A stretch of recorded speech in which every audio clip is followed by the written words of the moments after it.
For a while after their marriage, she was in such demand that it was not unpleasant when he fell asleep. Presently, however, he began sleeping all night, and it was then she awoke more frequently, and looked into the darkness, wondering about the nature of men, doubtful of the future, until at last there came a night when she shook her husband awake and spoke of her own desire. Affably, he placed one of his long white arms around her waist. She turned to him then, contentedly, expectantly, and secure. However, nothing else occurred, and in a few minutes, he had gone back to sleep.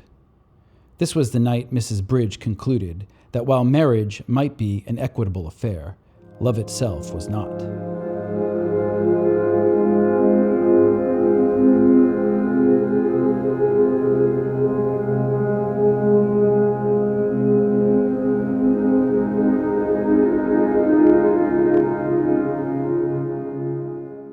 Welcome to Positive Read-Ins. That was an excerpt from the first chapter of Evan S. Connell's 1959 novel, Mrs. Bridge. This novel is often considered to be Connell's masterpiece. Before we dig into this novel, however, I will invite you to check out another aspiring masterpiece, Commutin. You can link to it in the description. Mrs. Bridge tells the story of India Bridge's life. The novel begins shortly after she meets Walter Bridge and gets married, and it ends shortly after his death. In between that time, the family grows. They have 3 children. Eventually, they move away. There's a lot of neighbors, parties. There's a lot of shopping in this novel. There's not a lot of action. And that's partly the point. The novel is trying to capture what life is like for this upper middle class family. This is during the Great Depression, but that seems to be completely in another world from how they're living. And you just see a very comfortable family. They have a maid. At one point, they try out having a chauffeur, and this comfort that they're living in causes Miss Bridge, anyways, some panic. She doesn't really know what to do with herself. She doesn't know what life means. She often defers decisions to her husband, and she loses the respect of her children to a certain degree, except for maybe one, probably the most ignorant of the 3 and close-minded and even racist of the 3. And that's really the story, and it's a kind of a horrifying look into this kind of comfortable middle-class life without any real meaning in it. This subtle discomfort and feeling of loss peeks its head into the novel throughout as the story is developing. Connell wrote this in a style of very short chapters, short like kind of vignettes. It moves chronologically. So here on maybe chapter 27, called Sentimental Moment, they all have these little titles like that. Some of them are quite funny. The novel is described as being very funny, and I think maybe not very, but I do think it is funny, but also sad at the same time. Mrs. Bridge stood alone at a front window thinking of how quickly the years were going by. The children were growing up so rapidly, and her husband, she stirred uneasily. Already there was a new group of young marrieds, people she hardly knew. Surely some time had gone by. She expected this. Nevertheless, she could not get over the feeling that something was drawn steadily away from her. And that's that feeling that she comes back to a lot, this feeling that she's losing something as she grows older. She wondered if her husband felt the same. She thought she would ask him that evening when he got home. This is another recurrent theme where she makes a plan to talk to her husband about something, but usually that doesn't really happen. He works all the time, he comes home, and they don't really have these interactions that she expects to have or anticipates or wants to have. She recalled the dreams they used to share. She recalled with a smile how she used to listen to him speak of his plans and how she had never actually cared one way or another about his ambition. She had cared only for him. That was enough. In those days, she used to think that the long hours he spent in his office were a temporary condition, and that as soon as more people came to him with legal problems, he would somehow begin spending more time at home. But this was not the way it turned out, and Mrs. Bridge understood now that she would never see very much of him. They had started off together to explore something that promised to be wonderful, and of course, there had been wonderful times. And yet, thought Mrs. Bridge, why is it that we haven't? That nothing has, that whatever we, and it ends there. So you can see the uncertainty in her feelings about this relationship and where life is going. She's happy in this marriage, but she's not happy with the way, life is turning out. There's no, they're not poor. She's not dealing with hardship, but she's not feeling much. Later on this same chapter, just a few paragraphs down, she says, when she was first married, she used to do the cooking and house cleaning and washing, and how she had looked forward to a few minutes of leisure. But now, how odd, there was too much leisure. And I think that's key. Too much leisure, too much time to kind of think about the meaning of life and not really have something to do to give you meaning. Later on chapter 45, the same theme is developed. She spent a greater deal of time staring into space, oppressed by the sense that she was waiting, but waiting for what? She did not know. Surely someone would call, someone must be needing her. Yet each day proceeded like the one before. Nothing intense, nothing desperate ever happened. Time did not move. The home, the city, the nation, and life itself were eternal. Still, she had a foreboding that one day, without warning and without pity, all the dear, important things would be destroyed. So it was that her thoughts now and then turned deviously deeper, spiraling down and down, in search of the final recess of life more immutable than the life she had bequeathed in the birth of her children. So again, there's this feeling that something's coming, she says here. One day without warning, without pity, all the dear, important things would be destroyed. In part, that's her oldest daughter leaving the house and this kind of poor relationship they have. It's the failure of the second daughter's marriage. It's kind of losing the love and even friendship that she has with her youngest child, the son Douglas. And then eventually the death that comes of Walter. He dies of a heart attack. Later still, this same point gets even more explicitly stated here. This is near the end of the novel. Could she explain how the leisure of her life, that exquisite idleness he had created, meaning Walter had created, her husband, he had created by giving her everything, was driving her insane, right? There's even a point where her friend who gets counseling, analysis, as they call it, kind of encourages her to do so, and she wants to, and she kind of waits all night to bring this up to Walter, and then finally she does, and he kind of dismisses it. That friend ends up killing herself. Again, all these little deaths that do happen in this novel, they're all off scene. They're not, they're off the stage. They're not something that's dramatized in the novel. For a novel like this, it's hard to say what is the climax. Possibly the best candidate for the climax of this story happens around, this is on chapter 68. It's called Tornado at the Club. This is a scene that I think is portrayed in the film version of this as well. It's a fairly long chapter compared to the others.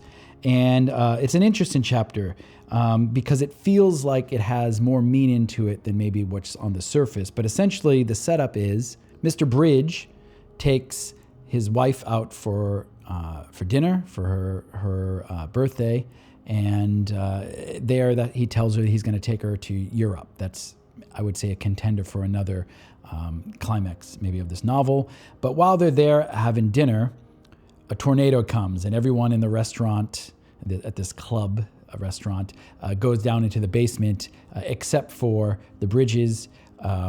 Walter Bridge refuses to go down. He says that it's not going to come. And this is some of that scene. Mrs. Bridge placed her napkin on the table and said, "Well, it looks like we're in for it." Because again, the hurricane's coming, or the tornado's coming. Her husband continued eating. "Stuart, have you any further information?" she asked as soon as she had finished speaking to a couple at the next table. The steward said the tornado was still approaching, and he thought it would be a good idea to go to the basement. "Thank you," said Mrs. Bridge, and looked expectantly at her husband. "I'm going to finish this steak," said he. The steward did not know quite how to proceed. He knew it was his responsibility to get everyone to the basement, and if Mr. Bridge and Mrs. Bridge should be swept up and carried away, he would be called upon by the club directors for an explanation. On the other hand, he did not care to begin giving orders to Mr. Bridge, who, he knew, was not only short-tempered, but very much aware of having been warned. He gazed earnestly at Mr. Bridge, who paid no attention to him, and at last, unable to decide whether he was more afraid of him or of the club directors, the steward hurried off to the radio in hopes that the decision would be taken out of his hands by the course of the storm. The storm eventually approaches close enough that the lights all go out. Like I said, everyone goes down into the basement, but it doesn't actually come, and then people come back up. In part, I think this is trying to show that India is completely devoted to Walter, even in the face of potential danger. She's going to stand by him and follow along what he thinks is the right thing to do. And that's another theme throughout this novel, and maybe even a source of some of the lack of respect that comes from her children, is they feel that she isn't her own person. She's given over too much to her husband to kind of make the decisions for her. The Bridge family is very much a middle-class, conservative family. The country, America, works for them. There's a scene when Walter's talking to his son Douglas, who's now older, who's getting ready to go off to college, eventually join the military. He says to his son, "This country operates on the principle that the more industry and intelligence a man applies to his job, the more he is entitled to profit. I hope it never changes." So that's kind of the myth of the American dream. And again, it works for Walter. Though in this same chapter, the end of this chapter, Miss Bridge, we get her perspective of not so much of the country, but of her unhappiness within this system. She says, "She remained with one hand resting on the banister." So this is right after she's kind of upset her son and he's left. And of course, Walter's not around. He's in the room or maybe watching TV. "She remained with one hand resting on the banister and was sick with anxiety, not so much because of the girl." This is the girl Douglas was with. She doesn't like that girl. "For she knew he would outgrow her. But because she did not want to lose his friendship, she had lost his love, she knew not why, as she had forfeited that of Ruth. And the thought of losing her son entirely was more than she could endure." So again, in this prosperous America, relationships are not strong. And that's, I guess that's part of the sadness in this novel.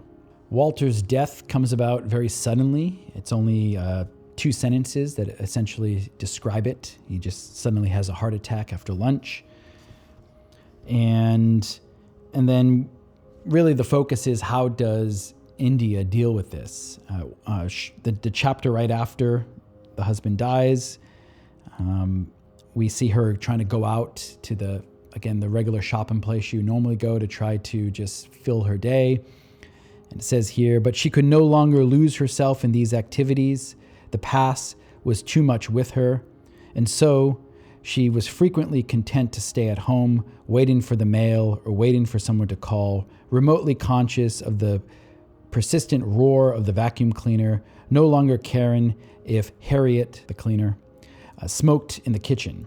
The previous activities of shopping and visiting friends, this allowed her to, quote, lose herself, as it says here. But this is not something she can do now that her husband dies.